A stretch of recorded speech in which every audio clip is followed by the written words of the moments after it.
When you're asked to solve for a variable in an equation, that means to isolate that variable in the equation.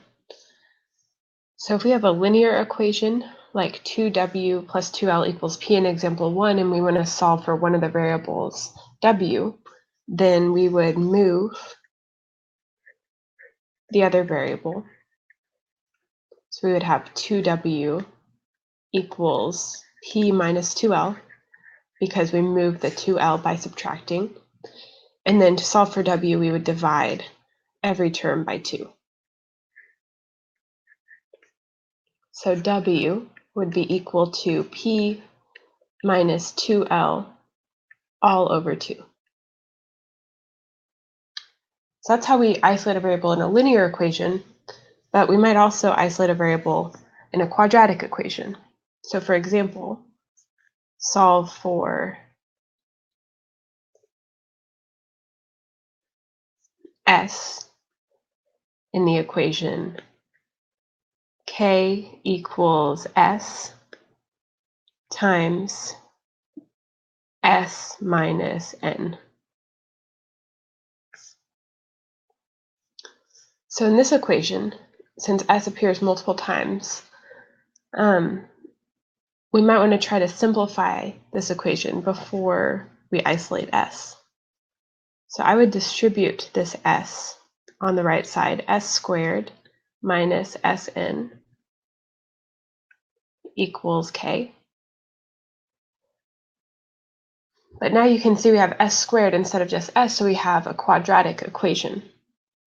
And the way that we solve a quadratic equation is either by factoring or by the quadratic formula. So in order to solve for s in this formula, we would actually subtract k, so that we have 0 equals s squared minus sn minus k. Because that's the form in which we solve a quadratic equation. For this, let's do a quadratic formula. So a would be coefficient of s squared, which is 1. B would be the coefficient of s, which is actually negative n. And c would be the constant term, negative k. And then we set up the quadratic formula. So x equals opposite b, which would be positive n, plus or minus the square root of b squared, so negative n squared, minus 4 times a, which is 1, times c, which is negative k, all over 2 times a, and a again is 1. And then we simplify this.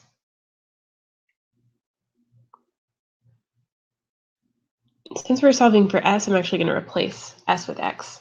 So the simplified would be s equals n plus or minus the square root of n squared, and minus 4 times 1 times negative k would turn into positive 4k all over 2.